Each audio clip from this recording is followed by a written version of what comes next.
Sam and Dean have finally run out of salt round. We must resort to using iron instead to temporarily bind the ghost and continue our conversation. Now, remember previously when I said we will learn how to calculate the temperature values to answer questions about when a reaction will be spontaneous or non-spontaneous? Well, guess what, folks? We have arrived at that part of the conversation. So the temperature at which a reaction undergoes a spontaneity switch, meaning they're shifting from non-spontaneous to spontaneous or from spontaneous to non-spontaneous, is called the crossover temperature.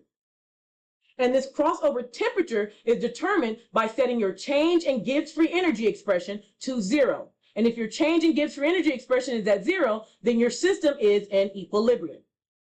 If your delta G value is 0, then we can take our delta H value and set it equal to our T delta S value. And an expression that we see here, delta H is equal to T delta S. We can then solve for T or solve for the temperature, and we get an expression, temperature is equal to delta H divided by delta S. And this is the expression for our crossover temperature, folks. Again, this is when delta G goes from non-spontaneous to spontaneous or vice versa. So if you want to talk about spontaneity, you first want to calculate your crossover temperature using this expression, and then use our previous knowledge to answer questions about spontaneity based on given values for like your delta H and your delta S. All right, let's focus on an example with the reduction of copper 1 oxide, okay? The question is, will the reaction become more spontaneous or less spontaneous at higher temperatures? With these questions, you want to first look at the values that are given for delta H or delta S. And sometimes you might have to go further if you're adding or layering in information, or you'd have to actually calculate the delta H or the delta S for the reaction. But here it's already given. So delta H is positive at 58.1 kilojoules, and delta S is positive at 165 joules per Kelvin. So we know we're dealing with an endothermic process. Since both of our values are positive, from our previous knowledge and our previous table, we know that delta G is then going to depend on temperature. And based on our table, when both of these values are positive, then delta G is going to be spontaneous with an increase in temperature. Let's visualize this with a graph. So on the x-axis, we're going to have temperature, and on the y-axis, we're going to have our T delta S term. And using our free energy change expression, we know that if we're increasing temperature, our T delta S value is getting more negative and will steadily rise as temperature increases. We can capture this steady rise with this black line here on our graph. Now, we also know that delta H is positive. And so since it's positive, this is an endothermic process, and delta H will remain constant throughout this overall reaction. So I go ahead and write out a line representing my delta H or my change in enthalpy. The intersection of the lines for my enthalpy and my T delta S value is going to be the crossover temperature here, folks. And the crossover temperature for this process is 352 Kelvin. And we're actually going to verify this entire number soon when we get back to Dad's car for an example. At this crossover temperature, we know that delta G is going to equal to 0. We know that delta H is going to equal to T delta S. And we also know we can calculate the crossover temperature with our crossover temperature expression. T is equal to delta H divided by delta S. So let's go ahead and visualize this.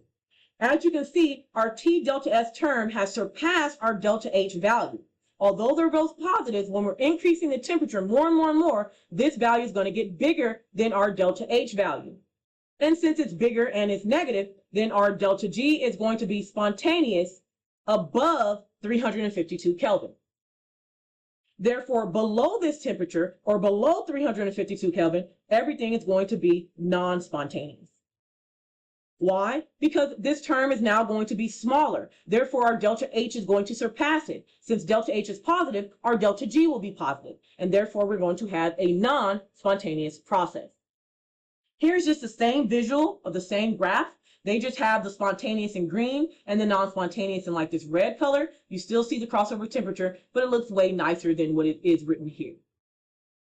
So all of this is just another layer of information to make our previous tools sharper. Let's put this weapon away in Dad's car with another example. All right, folks, we're back to put our weapon away that we just learned in Dad's car. Let's go ahead and read this question. This says that we're going to be finding the temperature at which a reaction becomes spontaneous. Automatically, I'm thinking crossover temperature. So the reduction of copper 1 oxide to copper is used to extract copper from one of its ores. So we're going to have Cu2O solid plus carbon solid is going to give us T2Cu solid plus CO gas. And again, this means that it's going to be heated here. And as you can see, this reaction is exactly what we saw previously. Now they're telling us this reaction is non-spontaneous at 25 degrees Celsius and has a delta H value of 58.1 kilojoules and a delta S value of 165 joules per Kelvin. It then tells us to calculate the temperature at which the reaction becomes spontaneous. So they want us to calculate the crossover temperature and then ask questions about whether being above this crossover temperature or below this crossover temperature will cause spontaneity.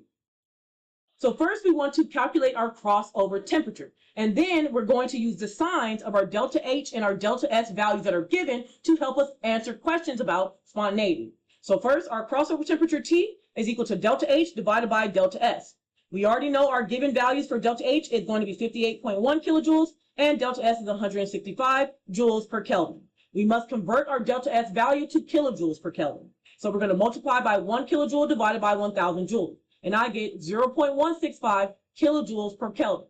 We also are given a temperature. Our temperature is 25 degrees Celsius, which we converted to 298 Kelvin, and they just told us that at this temperature, the entire process is non-spontaneous. So let's go ahead and calculate our crossover temperature. 58.1 divided by 0.165, I get 352 Kelvin.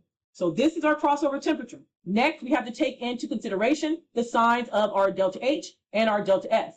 Since they're both positive, this is a situation where our delta G becomes spontaneous when you increase your temperature. So if our crossover temperature is 352 Kelvin, our entire process will be spontaneous if we go above this temperature. So you can also say our delta G will be less than 0 above 352 Kelvin. And this 352 Kelvin is the same crossover temperature we saw when we visually described this overall reaction. All right, so using this new weapon of information helped to settle the ghost down for now. It's getting weaker, folks. Let's continue.